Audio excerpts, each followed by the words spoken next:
My dear బడి, ఒక వ్యక్తి సక్సెస్ అవుతాడా ఫెయిల్ అవుతాడా అనే విషయం అతను సక్సెస్ అయినంత వరకు లేదా ఫెయిల్ అయినంత వరకు వేచి చూడాల్సిన అవసరం లేదు.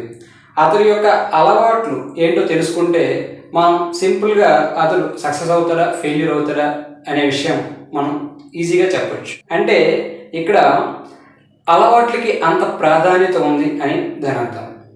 మనం మన అలవాట్లని లేదా వేరే వాళ్ళ అలవాట్ల గురించి చెప్పడానికి సింపుల్ ప్రజెంటేషన్ ఉపయోగిస్తామని ఇంతకుముందు వీడియోలో తెలుసుకున్నాం. మనం కొన్నిసార్లు గతంలో అలవాట్ల గురించి మాట్లాడుతూ ఉంటాం.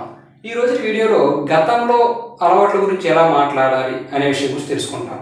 అంటే గతంలో అలవాట్లు అంటే మనం ఎలా మాట్లాడుతూ ఉంటామంటే, నేను గతంలో అలా ఉండేవాడిని, ఇలా ఉండేవాడిని, అది చేసేవాడిని, ఇది చేసేవాడిని అని మనం రెగ్యులర్గా మాట్లాడుతూ ఉంటాం. అటువంటివి ఇంగ్లీష్లో ఎలా చెప్పాలి అనే విషయం గురించి ఈరోజు క్లాస్లో చెప్పుకోబోతున్నాం. By the way, welcome back to our channel, welcome back to our series of communication English videos. మీరు ఎప్పటివరకు మన ఛానల్ని సబ్స్క్రైబ్ చేసుకోకపోతే ఇప్పుడే సబ్స్క్రైబ్ చేసుకోండి.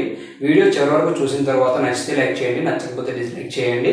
వీడియో అయిపోయిన తర్వాత చివరి వరకు చూసిన తర్వాత నేను ఏదైతే ఆ రోజు క్లాస్ చెప్పానో దానికి సంబంధించి కొన్ని సెంటెన్సెస్ తయారు చేసి కామెంట్ బాక్స్లో కామెంట్ చేయడం మాత్రం మర్చిపోవద్దు. ఇంకో విషయం ఏంటంటే, ఇంగ్లీష్లో చేయడానికి ప్రయత్నించండి. తక్కువ రైట్ పక్కన పెట్టండి. Try to make some sentences and put them in our comment box. ఎవరికైనా ఈ ఇంగ్లీష్ వీడియోస్ ఉపయోగపడతాయంటే షేర్ కూడా చేయండి. That is my humble request. Okay, let's get into today's topic. మనం మన గతంలో అలవాట్లు, పాస్ట్ హ్యాబిట్స్ గురించి మాట్లాడేటప్పుడు use it to or would అనే వర్డ్స్ మనం ఉపయోగిస్తూ ఉంటాం. అంటే పాస్ట్ హ్యాబిట్స్, గతంలో అలవాట్లు, వీటిలో ఉపయోగించి సెంటెన్సెస్ తయారు చేయాలంటే subject plus use to or would plus V1 plus object అనే స్ట్రక్చర్ మనం గుర్తుపెట్టుకోవాల్సి ఉంది. అంటే ఇక్కడ సబ్జెక్ట్ ఏదైనా యూజ్ టు వస్తుంది లేదా వుడ్ వస్తుంది. ఇక్కడ కొన్ని సెంటెన్సెస్ ఉన్నాయి, వీటిని గురించి మనం డిస్కస్ చేసుకుంటే మనకి ఈజీగా యూజ్ టుని లేదా వుడ్ని ఉపయోగించడం వస్తుంది. First sentence, he use to swim in his childhood. He use to swim అనేది V1, ఇన్ హిస్ చైల్డ్హుడ్ అనేది object. He use to swim in his childhood అంటే దాని అర్థం అతడు తన బాల్యంలో ఈత కొడుతూ ఉండేవాడు. అంటే ఈత కొట్టడం అనే పని రెగ్యులర్గా అలవాటుగా చేసేవాడు అని దాని అర్థం.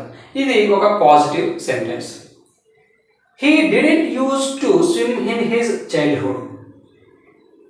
చూడండి, హీ డిడ్ంట్ యూజ్ టు కాదు, use to swim in his childhood. ఎప్పుడైతే హెల్పింగ్ వర్బ్ డిడ్ ఎంటర్ అయిందో వెర్బ్ అనేది V1 ఫామ్లో ఉండాలి. That is we have to remember. He didn't use to swim in his childhood. అతడు తన బాల్యంలో ఈత కొడుతూ ఉండేవాడు కాదు, అంటే అతనికి అలవాటు లేదు అని దాని అర్థం. Did he use to, not use to swim in his childhood. Did he use to swim in his childhood. అతడు తన బాల్యంలో ఈత కొడుతూ ఉండేవాడా.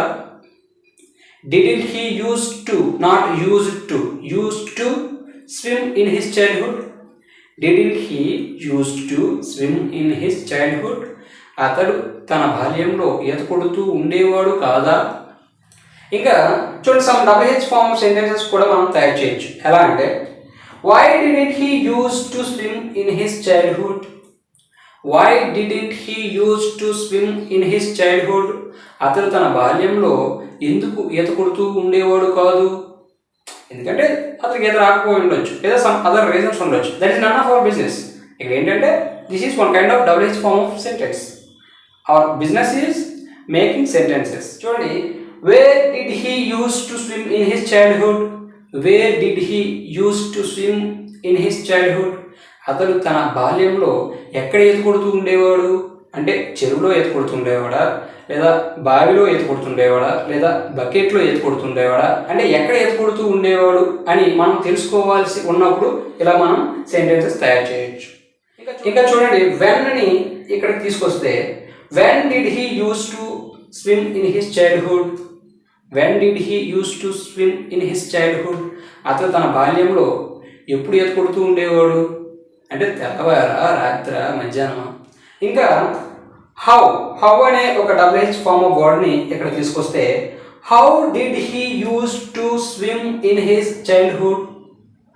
How did he use to swim in his childhood. అతడు తన బాల్యంలో ఎలా ఈత కొడుతూ ఉండేవాడు అంటే మన క్వశ్చన్ ఏంటంటే అతను కాలుతో ఈత కొట్టేవాడా, చేతులతో ఈత కొట్టేవాడా, ముందుకు ఈత కొట్టేవాడా, వెనక్కి ఈత కొట్టేవాడా అని మనం తెలుసుకోవాల్సి ఉన్నప్పుడు మనం అలా సెంటెన్స్ని ఫామ్ చేయొచ్చు.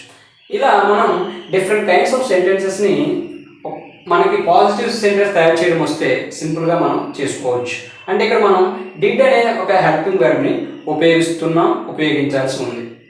This is all about today's class.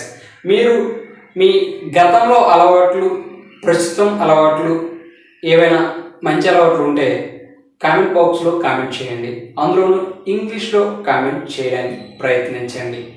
That's all for this day. That's all for this video. Thanks for watching. This is DPN, your well wisher, signing out until we meet again.